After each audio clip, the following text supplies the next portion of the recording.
Hey, how do you feel about some high rarity cards, or maybe some foreign ones, or maybe be ahead of the game with others by preparing for future set releases with very quick shipping? Check out EJ Gaming and use code British5 on checkout for 5% off on all your orders. Link in the description. Greetings duelists and welcome to another video. The Master Duel Forbidden Limited list have been recently updated.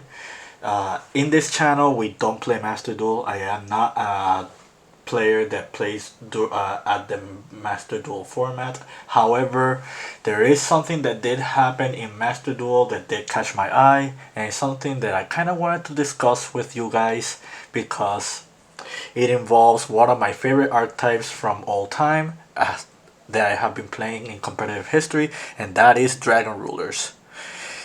So in the Master Duel Forbidden Limited list, all the rulers got unreleased.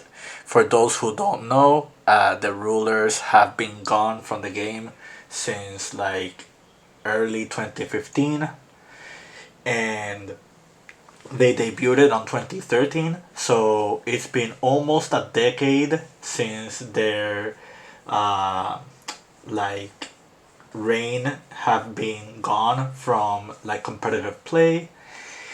And I kind of want to talk about it because I did play under this format. I did play under this list when they were all legal back before they got banned, and this was pretty much one of the decks that I piloted. This is not the same exact list because it has been a long time and I didn't keep record of everything that I played back then. But this is pretty much Dragonity Ruler. This is pretty much like one of my favorite decks, like in throughout the whole history of the game, and I really enjoyed this archetype. I really did super well with this archetype. I'd say out of every deck in the game that bolsters my history as a duelist, like in this trading card game, I'd say this is the deck where I actually learned to play competitively like the most. This is the format where it pretty much got me to like learn how cards interacted, learn how to play against like my opponents, learn to craft and update my deck to other player strategy. And this was a tier 0 format. Pretty much if you were not playing a deck with the dragon rulers in it, you were at a very significant disadvantage because everybody who did play with rulers just had a way stronger engine than every other deck in the game back then. I'm not going to give you a super thorough history on what happened with the rulers. However, there is one video that does this very well. I will post it in the description, but shoutouts to Stevie Blunder. Basically, he made a history like talking about the dragon rulers and what happened to them like back when they were legal. What I'm going to do is talk about my experiences with Dragonity Rulers, what happened like back then when I was playing this deck, at least from my perspective, and then what do I think could happen to the rulers if they come back during this format, because I did experiment with the rulers back when they still were banned in like different formats to see if power creep was still like a factor when it came to the deck and the age that it was receiving. So, as I mentioned earlier, in late 2013, I piloted the Dragonity Rulers. Back then, the functionality of the deck was to like siphon card advantage with just the rulers themselves, and the main backbone of the engine that did your combos before you just summon the rulers were the Dragonity monsters. Basically, you were playing a slow-paced game with your opponent where you were stunning them with your boss monsters from the extra deck, and just have them backed up with like utility cards like your trap cards. And once your opponent gets rid of that board, then you just started using the rulers as your like supplementary strategy to just like outpace the opponent and just beat them left and right with your resources that you had like substantially throughout each turn. Dragon's Ravine was very, very strong because basically what you would do is you just dump specifically Tempest, and if you had any other dragon ruler, you would use the ruler itself to banish Tempest, and then the Tempest would be used as a catalyst to be used for with the Dragonity cards. Another really strong card back then was Sacred Sword of the Seven Stars because all the rulers trigger upon getting banished. Basically, each and every one of them will trigger to like add a dragon monster of their specific attribute. In this build specifically, unless you were playing Flank Guard or you were playing Exploder Dragon, you didn't have targets for Redox and Blaster. However, if you banish Tempest out of the Sacred Sword, you immediately get a +1 out of it, and whatever card you will get, you just siphon it with other cards. For example, you can grab Phalanx and just dump Phalanx with cards of Consonance, or another copy of Dragon's Ravine, or like so on and so forth. Or you can just grab Mistletoe, and Mistletoe just became a card that just used for you to tribute one of your Dragonity monsters and just keep summoning monsters left and right. Back then, we didn't have Heavy Storm, we didn't have Monster Reborn. In the earlier ruler format, we did have those staple cards. However, in the September 2013 ban list, a lot of utility cards were gutted. Like, they banned Heavy Storm, they banned Monster Reborn, they limited Compulsory Evacuation Device, they limited Torrential Tribute, they limited like a bunch of other cards. Sullen Judgment was also gone from the game, which was super important back then because it would have been a card that would have helped you with your game 1s and 2s. Or games 2 and 3 rather.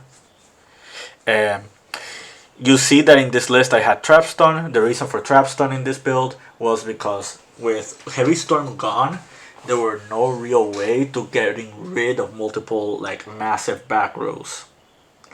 So cards that would just stun the opponent and stop them from using those back row cards, like in a way, like Trapstone, were very, very helpful. One of the biggest cards in that format was Vanity's Emptiness. Pretty much, this was like one of the most definitive formats that really just made this card overperform. The decks that were played against the Dragon Rulers like played this at max copies just to keep the rulers out of like rotation, while the ruler mirrors just had a way to just playing into like with this card. Another card that was also very significant for a very, very similar reason was Crimson Blader. Crimson Blader was another card that was summoned a lot often. If you were to resolve Crimson Blader, you had a very significant advantage in the mirror match. One other card that was important was Colossal Fighter. The reason for that is because before this card's errata, there was a loop that you could do specifically with Colossal Fighter, and it would help you win the game versus Max C. Like back then, if you got Maxi'd by your opponent and if you end up like setting up for Colossal Fighter, you pretty much just ended the opponent's game by making them draw into their entire deck. And back then, we didn't have like a lot of significant cards that would have stopped you from doing this graveyard effect and just keep looping yourself with the Colossal Fighter. Draco second Big Eye were very, very strong back then.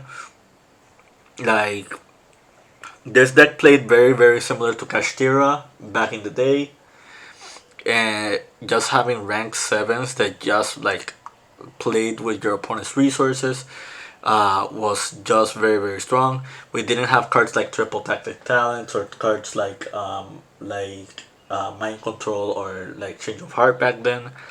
Back then, if you had monsters like Draco Sack on the board, it was pretty much an obstacle for your opponent because there was no real easy way to get rid of it. And you were not getting punished just from summoning it. But yeah, so that's pretty much what happened to rulers back then. That is pretty much how the deck was played. Again, I will post in the description the history of the dragon rulers,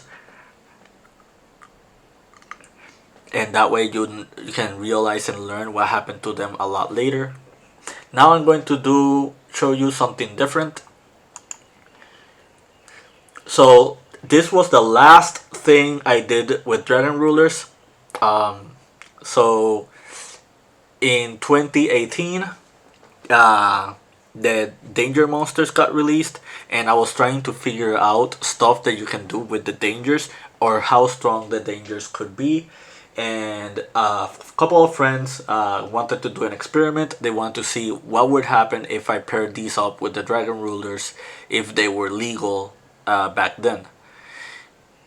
And the only reason I'm showing you this deck list, and the only reason I'm showing you like this pile of a list, is just to explain and like bring up other cards that were very very very strong and would have made it like super advantageous for you if the dragon rulers ever were to return in past formats. One card that was still like available back then was Eclipse Wyvern. Eclipse Wyvern got banned in 2019 due to the existence of the Danger Chaos Dragon Thunder Dragon pile, which was a strategy that debuted in Soul Fusion, which is the set right after the Dangers got introduced. So back then, the antithesis or like the hypothesis that would have been concluded with the dangers in the most optimal way was being played with dragons to some capacity. But yeah, this is one card that is gone from the game that probably would have been very very significant if the rulers were to return.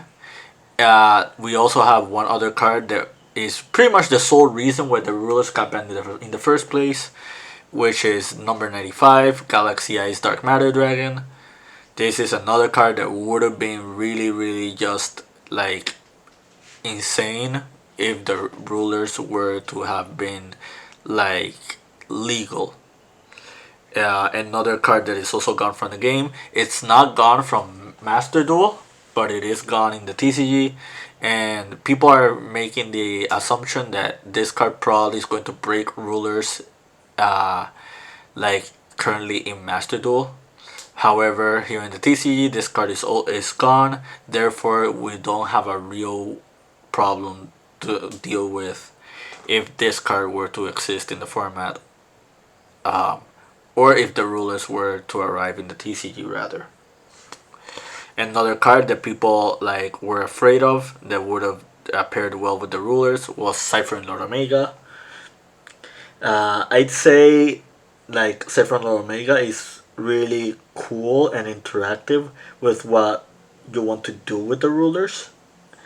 However, I think we're already in a point where this card is pretty much power crept, and if the rulers were to return, it probably would not be significant even if this card is legal.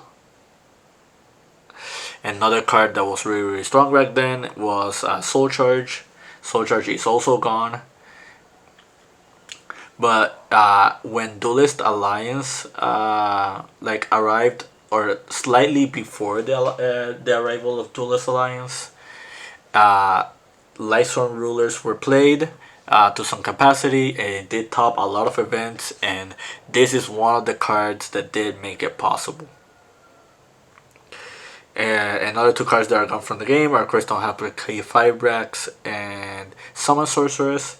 Back when I was experimenting with this list, I was testing both of these like back then, And I can tell you right now, the advantage that would have been done with these cards if they were legal was extremely significant.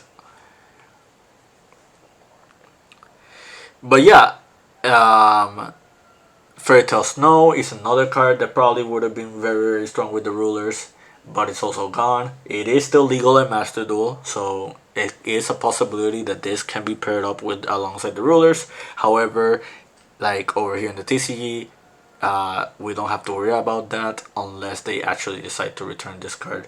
And considering the fact that it already got banned from the TCG twice, pretty much gives me a seldom conclusion that this card is probably not coming back anytime soon. Another card that like you don't see in this list, but it was still legal back then. And then no, actually, it actually ended up in the forbidden list. Was That Grass Looks Greener. That's another card that probably would have really helped this type of deck. So now that I talked about cards that probably would have been really strong with the rulers, but they are probably gone, what can you actually do with the rulers if they were in the TCG at the same numbers that it is in Master Duel? So the first thing that I thought about was the armed dragons. The purpose of the armed dragons is if they are used as fodder for the smaller versions of the rulers, they would recoup the card advantage that you would lose if you use the rulers to send them to the graveyard to summon your bigger rulers. So basically, this is a very centralized and focused build around the baby rulers. So the first, for those who don't know, the first iteration of Dragon Rulers was with the smaller rulers, and this is one of the cards that was really strong back then. And it probably would have made it super advantageous to whomever resolved that, just because of how easy it was to just send yourself at least 5 to 6 to 7 to more cards. And to make matters worse, if you end up drawing extra rejuvenations out of the first one, this is not once per turn, so you can just keep drawing with this card. Back then, Ash Blossom was not legal, so Ash Blossom can actually stop Super Rejuvenation from resolving. So that is one factor to take note of. But yeah, this basically the Iron Dragon cards are fodders for the rulers, and they are monsters that work specifically with Tempest because this can add you Tempest to the hand. Tempest can add you any of the Iron Dragons as well.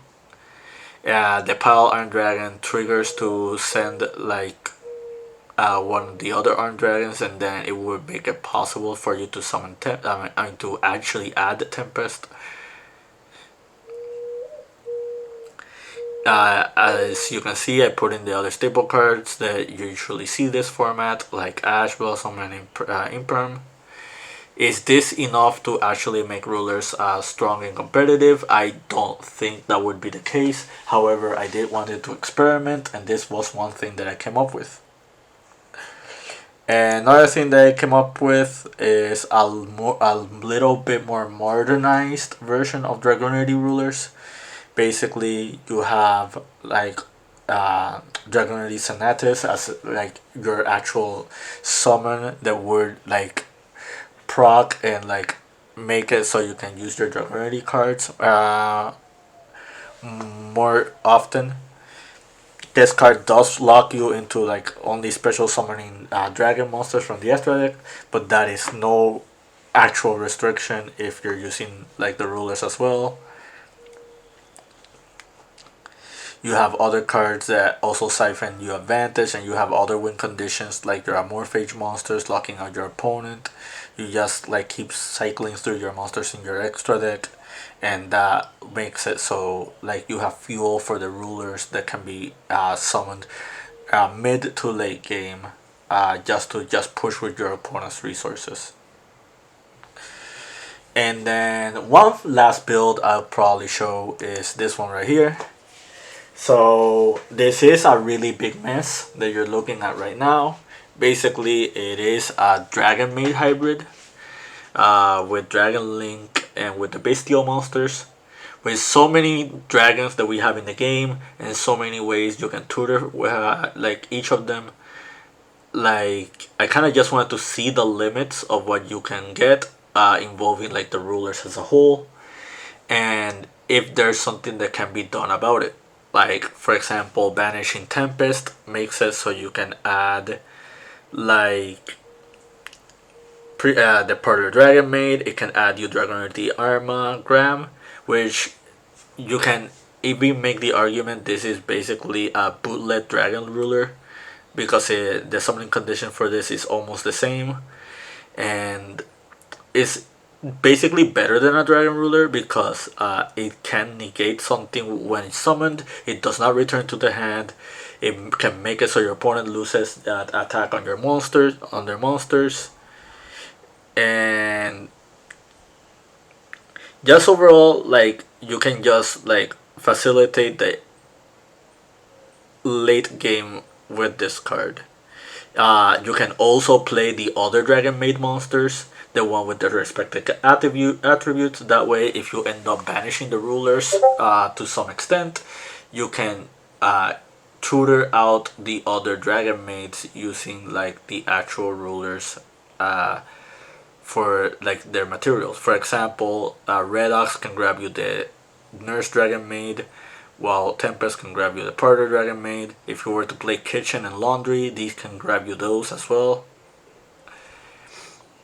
So yeah, that's pretty much it. As far as like utility with the Dragon Rulers go, it is very early stage. It is still very soon to know what can be done with the rulers. But I think we're at a point where the power creep really just got to them. Like the bestial monsters are a stronger version of the rulers because it takes less resources to use them. It actually gives you more resources if you like put them in rotation, especially if you like resolve cards like Brander Regained. You have like other dragon engines that just like are very significant and just grab you so much advantage that it is pretty much pointless to play the rulers unless there is a very cohesive strategies that you can use for them. But yeah, that's pretty much it from me. I hope you found this informative. I hope you found this to your liking and understanding. Uh, I kind of just wanted to talk about the rulers because uh, these are one of my favorite monsters that I've ever played within the history of this game. And seeing them come back will make it so I am motivated to try to experiment with them, even if it ends up being a failed experiment. But yeah, until then, keep practicing and keep dueling.